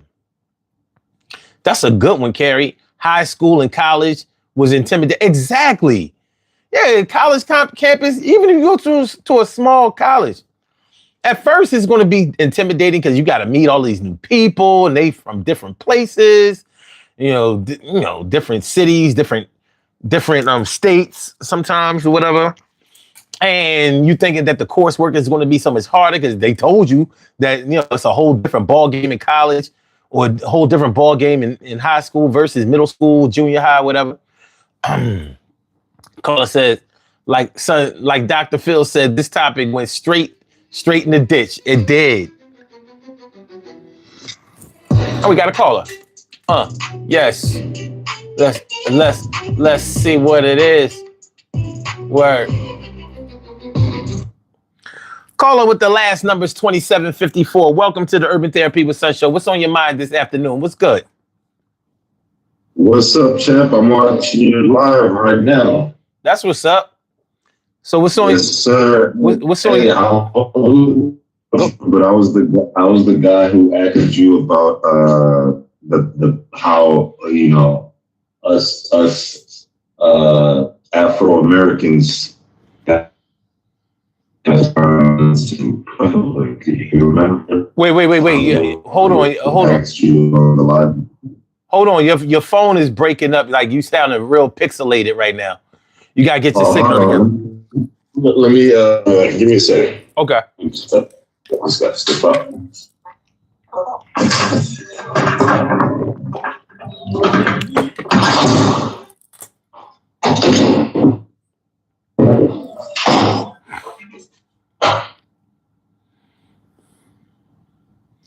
Hello. Yeah, you good? Can you hear me? Yeah, it sound good now. Yeah. So, do you remember that was me who asked you? Well, I said I asked you what your thoughts on us wearing pajamas and bonnets in public. Yeah. I saw your comment. I saw your comment yesterday too. Yeah, man. And your response at first, I'm not gonna lie, it didn't. I guess I didn't, and it just didn't hit with me. But the more I thought about it and sat with it, you were actually right. We do got bigger. We do got bigger fish to fry. But can I tell you what I witnessed today though? Yeah. Well, I live in Seattle. I don't know if you've ever been to Seattle. I haven't. Okay, so Seattle, they like to say it's a diverse place, but it's really not. We're probably like 5% out here, if that. So before I went to work, I went to the farmer's market, and of course, it's nothing but just milk, just white people, Yeah. But the few black people that I did see, guess what I seen them in? Where? Oh, you mean what they was wearing? Pajamas and bonnets, huh? Okay. And listen. Man, I don't know. I'm thinking to myself, I'm like, why am I getting upset at that? You know what I'm saying? Based on how I already feel about the situation, I shouldn't be upset about it. But when I seen it, man, I was just like, damn, man, like, it's like an endangered species, right? If you're an endangered species and you rarely see your own kind, but when you do see your kind, they're not in, you know, in the best in the best position, you start to feel a way about yourself. You understand what I'm saying? Yeah, yeah, I do. Yeah. So it's just like it just made me think about that conversation we had, and I was just like, damn, like what are the odds that, you know, I go to this farmer's market and literally out of the two other black people that I've seen, both in pajamas and bonnets at the sale, I was like, oh man. You know what? I'll tell you this. I don't think that you're wrong for feeling how you do, because I think that you're coming from the right place in the way that you feel. I would think I would feel different if you said, I don't want us looking like that around these white people, because I don't care about impressing or living up to the standards of my oppressor. You understand what I mean? But I can understand you wanting us to present ourselves in the best light, because the things that you wear can give you a certain attitude or a certain feeling, and it can govern how you deal with others. Yes. You know what I mean? You know, 1000%. Yeah. So it's like, I was just going to say, remember back in the day when they wouldn't allow like the clubs, the nightclubs, they stopped allowing people to come in there with sneakers and jeans and shit, because they knew in sneakers and jeans, then you can run and not just that, but you're in clothes that you would fight in, or, you know, wouldn't mind, you know, getting scuffed up. You're not going to do that in hard bottom shoes. You're not going to do that. Yeah. Check this out. Out here in Seattle, I've experienced this myself, where I go out with my partners. We'll go to certain places, right? And then when we come in, right, some of my partners will have on, you know, like some forces, you know, still presentable. But the club, we've been turned away many times because they say, "Oh, you're not fulfilling the dress code." But then when we turn around, we've seen all these other white people and Mexicans, and they in the same stuff that we in, and they let them in. So it's like, shit. Yeah. You know what I mean? I do. I totally do. Mm-hmm. Yeah. And the thing is, I really don't care. You brought up a good point. I really don't care what white people think. I just care what we think. You know what I'm saying? And I feel like, you know, heavy is the head that wears the crown. Like we've come so far that I feel like sometimes, especially the new generation, they tend to forget that they think that we're all playing on the same playing field. And it's like, we're really not, you know. And out here in Seattle, like, white people aren't going to come up to you and tell you, you know what I'm saying? It's very passive aggressive. And so I think a lot of us out here in the Pacific Northwest, we think it's sweet, it's la la land. But as soon as they turn around, they you know, oh, look at those, you know, woo. And again, I don't care what white people think. I just care. I just want us to put our best foot forward. No, I can understand that. I don't have no problem with it. You're not wrong. You're not wrong for feeling that way. When we were talking about it the other day, we were talking about it in relation to something else. You know what I mean? To the broader range of our problems that we have, like with oppression, with poverty, with low education, you know, things that really keep us down. So, in relation to that, I don't have a problem with it. Now, if it becomes the fact that our pajama bottoms and bonnets are representing where we're going in this world, that's a problem. You know what I mean? Yeah. Especially if they start to become the majority. You know, that is the problem. Now check this out. I gotta hit you with another one. Okay. When I go pick up my daughter from school, or when I drop her off, right? Man, I see all the little beautiful melanated kids. They're in pajamas. And I'm thinking to myself, I'm like, what's going on? Now, I don't know everybody's situation. You know what I'm saying? So people could be, you know, but if I'm seeing all of the kids, and now they're doing they're adding the combo, the blanket to the pajamas at school. Really? I'm like, come on, dog. Like, what's going on? How old is And your now daughter? my daughter, now my daughter, she actually like, Dad, can I bring my blanket? No, school is for school. You if you want to use your blanket, that's when you go to sleep. You know what I'm saying? So I just don't know, man. I'm in a tough spot when it comes to, I love our people, but it's just something I There- just can't get past it. there's no way you can love everything about our people because we be doing some shit. But how old is your daughter? She's 6. Damn. So she's like what, in the first grade? First grade, yeah. And her other first, second, third, and fourth grade classmates are coming to school with they night clothes on. You haven't seen that? I don't know. I if it's haven't. something I like haven't. that, I haven't seen.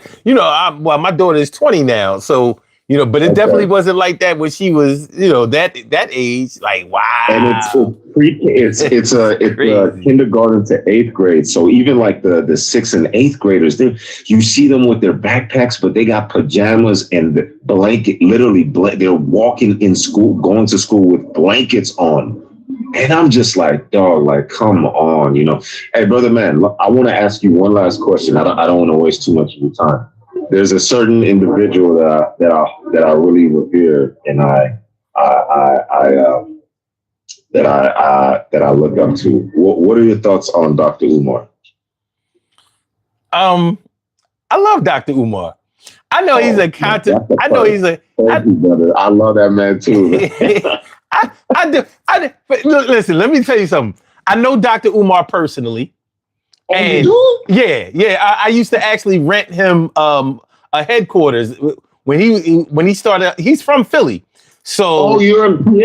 Yeah. Okay. Yeah, he's from Philly. So when he first started his activism, he was actually my dad gave him a headquarters, one of our properties as his headquarters. So he was using that.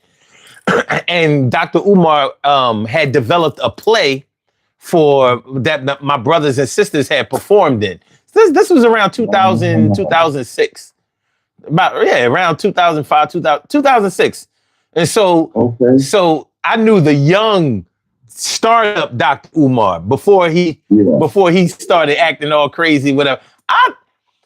If you take away his antics, some of his arrogance and some of his his the fights that he gets in with other activists.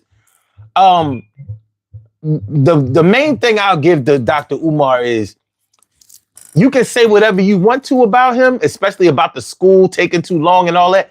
But one thing you can't say about him is that he's no sellout. Uh-huh. He ain't no freak. He ain't no, and you don't hear about him, he cares about black people, particularly black children, particularly black boys, but you don't never hear, nobody ever has been able to say that he no pedophilia shit, none of that nasty shit. So, I appreciate him for not selling out and being totally unapologetic on the black side. All the other cats, you gonna find them with a white chick, here and there. You know what I mean? Like when he say, remember Brother Polite? You remember Brother Polite? Yeah, I remember brother sell out. You know what I mean? With his But I saw it coming with Polite. His types. Yeah. See, with Umar, you can't pigeonhole him into no religion. When even though Polite was supposed to be atheist, he still was in a spiritual place. Yeah. Umar is like, nah. If you wanna charge me for this Pan-Africanism, which is how he gets all his money, all right, fine. You can definitely pigeonhole him into that. But once you see these cats talking about a particular religion or way of life that way on a spiritual tip, then they're gonna be picking your pockets pretty soon, or they're gonna do some shit that you. Are Dr. Umar's credentials, are they valid, or is he? Do you think? Yeah, I want to believe him. No, they are. He's proved Okay. it. Yes, he's proved it. He Okay. is an Cool, cool, actual cool. PhD. And I know 'Cause people. they're getting on that one sister. You know that one sister, Dr. Cheyenne Bryant? Yeah. They're getting on her because apparently she's capping about her credentials. And that doesn't, and again, the reason why I'm on this whole pajama thing is because I feel like we represent each other. So if one of us does this, you're affecting the whole group. It's kind of like, and I'm not comparing groups, other groups, if you make them look bad, they'll exile you. Yeah. The you know what I'm saying? And so Yeah. I feel like we have to start doing that too. If you are making us look bad, we got to hold each other accountable. You know what I'm saying? Yeah. No, we do. We do. Yeah. Hey, brother, man, I'm gonna subscribe to your channel, man, because you've been on my algorithm, so it's clearly a sign, and I love what you be talking about. I'll be at work, I'll be watching your stuff, man. So I'm gonna definitely subscribe. Well, Hey, I look, appreciate that. my name's Izzy. I'm Izzy Cicelli on YouTube. So if I ever Okay. comment, just remember me. Let me give you this I appreciate for you, sir. subscribing. Thanks for calling in. Yes, sir. All right, Jeff. I appreciate you. Yeah. Good stuff right there. Good stuff right there. I don't know. This show is, you know what I mean, surprisingly pleasant today. I'm feeling this. I'm feeling this is good energy. This is good energy. All right, this is what we're gonna do. You know what I mean? I'm full. We're gonna do this poll question. I'm gonna do these birthday shout outs and we're gonna get on up out of here. You know what I mean? I'm gonna end this on a good note, you know, while I'm gonna strike while the iron is hot.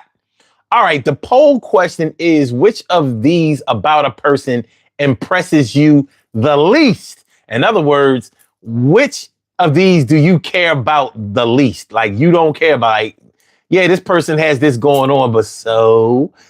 All right, number one.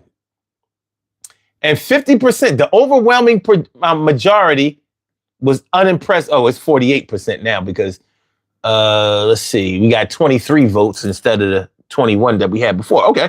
All right. 48% said people with a whole lot of money. I'm surprised that people aren't impressed by people, at least in this poll, that have a lot of money because, you know, that's normally the easiest way to attract people with money. All right. 13% said people with a lot of college degrees. So, like, okay. All right, Dr. Scholar Boy or woman. Cool. All right. 26% said a person with really good looks. So you're not impressed by beautiful people. And 13% said a person who has an interesting job. Interesting.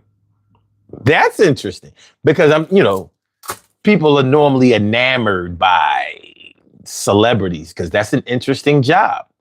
Astronauts because that's an interesting job. A doctor, a lawyer. That's an interesting job. So this is an interesting poll. More people are unimpressed with people who have a lot of money. I bet you if we had like at least 100 people on this poll, I'd be surprised about how that would go. I'd be surprised. All right. Okay, cool. All right, good poll. All right, we have some birthday shout outs to do. Some people were born on this glorious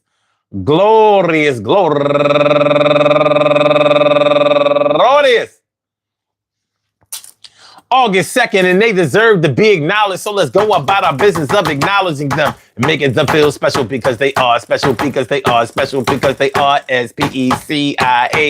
They get the RESPECT. They are SPECIAL. They get the RESPECT. They are SPECIAL. They get the RESPECT. They get number one out the box.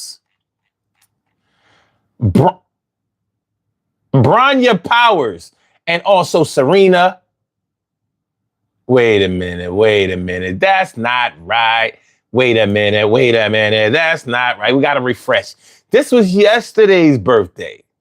These the Leos that kicked in the door, waving the 4-4 on the first of the month.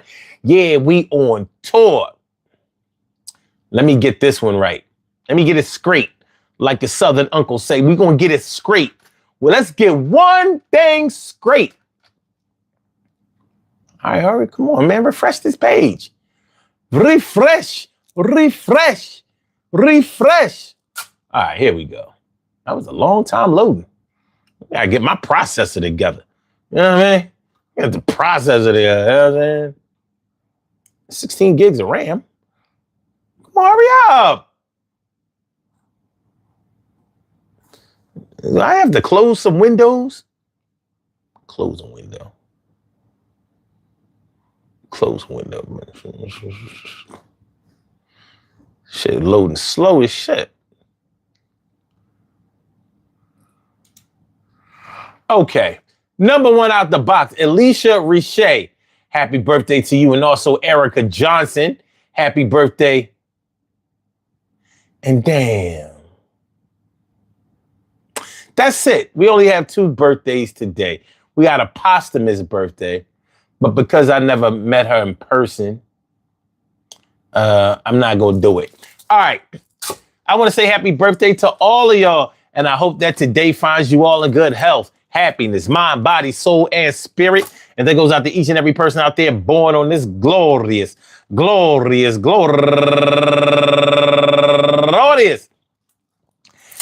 August 2nd, anywhere out there in the world, worldwide, internationally, and universally. All of y'all go ahead and turn up. But don't turn up too loud. Just turn up loud enough so everybody can hear you. Rock out, rock on and do the damn to rock out. Rock on and do the damn rock out. Rock on and do the damn thing. You do your thing, y'all. Represent the queens and kings. You do your thing, y'all. Represent the queens and kings. Good things happen to those who wait. Great things happen to those who grind. And anything can happen to those who go for theirs. So go hard, go for yours, and remember,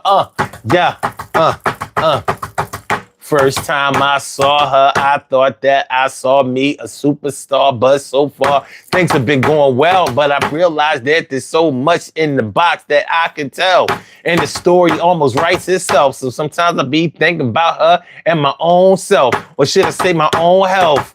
And she's the kind of broad that's going to help me build my wealth. And that's the kind of thing I need on my side. But when I saw her for the first time, I had to turn the tides because I really thought that she was a ratchet jaw, maybe a hood rat. And first up the bat, I thought that I was just going to get a hit. I was knocked that shit out of the park. For real. It made me feel good about her. But she has so much more in store. So 4 times 4. That's like 16, and I give her that many bars, you know what I mean? And it's never gonna stop. So when the mixtape and the album drop, I'm still going to pop and keep it going and forth. And everything is gonna be all right. Of course, I'm the man. She is the womb man. When chicks be talking about womb man, I don't know. They'll be them earthy Johns. They be on some other shit. They're some Pan-African shit, for real. Watch his back. Everything is going to be all right. I'm under attack. Strength of God still going. Yeah, right here. All seeing and all knowing. I'ma keep flowing until the beat ends. And I got a lot of friends. But I ain't really close to a whole lot because sometimes kids just want to get what you got. And they ain't even about the material things of the money. But sometimes they just want to take away your happy funny. And don't take away my way of life. Don't take away the way I feel. Don't take nothing from me, cause if you take from me and didn't ask, then you still. And I'm still here. Yeah, still here. And I still appear. And I'm glad that you came through today, cause earlier I was feeling some kind of way. And I ain't know that I was gonna be laughing that much today. But I feel good to the motherfucker. Fuck what you say, kid. And my horoscope said that my mood was just gonna be like, nah. Yum, yum, yum, yum, yum, yum, yum, yum. Let me do this meow song. I said meow, meow, meow, meow, meow, meow, meow. Meow, meow, meow, meow, meow, meow, meow. Meow, meow, meow, meow, meow, meow, meow. Hold on, we gonna set it like this right now. I said 3 little kittens lost their mittens and they start to cry. The mom came along and said, you lost your mittens, I'm gonna punch you in your eye. I say you bad little kittens, you naughty ass kittens, and you don't get no pie. It said meow, meow, meow, meow, meow, meow, meow. Yo, you don't get no pie. I said meow, meow, meow, meow, meow, meow, meow, meow. You don't get no pie. All right, yo. Peace to all my day ones, my everydays, and my brand news. I love y'all to death. Resuscitate y'all. Love y'all right back to life. We will be back tomorrow night, Monday going into Friday. Monday going into Tuesday, 1 a.m. in the morning, 1 a.m. in the morning. So make sure y'all come on through. We're going to have a good time. You think we won't when we will? You think I would? Okay. Make sure y'all hit the like button, share the show, subscribe to the channel if you haven't subscribed to the channel yet. You know what I'm saying? Hold on. That's one of my favorite poems. It's one of my favorite poems, Emily. Sick. 3 little kittens lost their mittens. 3 little kittens. All right, here we go. You ready?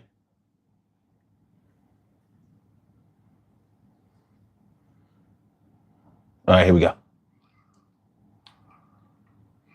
Here we go.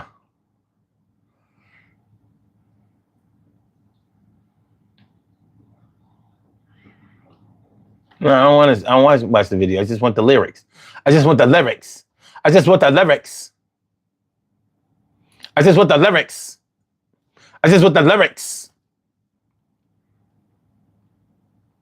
You gonna give it up. We gonna give it up.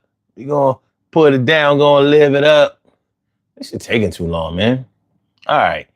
Here we wait. Is this okay? Here we go. 3 little kittens, they lost their mittens and they began to cry. Oh, mother dear, we sadly fear our mittens we have lost. What? Lost your mittens, you naughty kittens. Then you shall have no pie. Meow, meow, meow, meow, meow, meow, meow. You shall have no pie. Meow, meow, meow, meow, meow, meow, meow. You shall have no. Said meow, meow, meow, meow, meow, meow. You ain't getting no pie. Next verse. 3 little kittens, they found their mittens and they began to cry. I said, oh, mother dear, see here, our mittens we have found. What? Found your mittens, you darling kittens, then you shall have some pie. She said, purr, purr, purr, purr, purr, purr, purr. You shall have some pie. I said, you shall have some. I said, you shall have some. I'll see y'all tomorrow night. Yeah. I want y'all to have the best day. The best day being the best day. Oh shit, Clay said nothing. Clay said nothing will top the leprechauns when he PUT. Oh shit.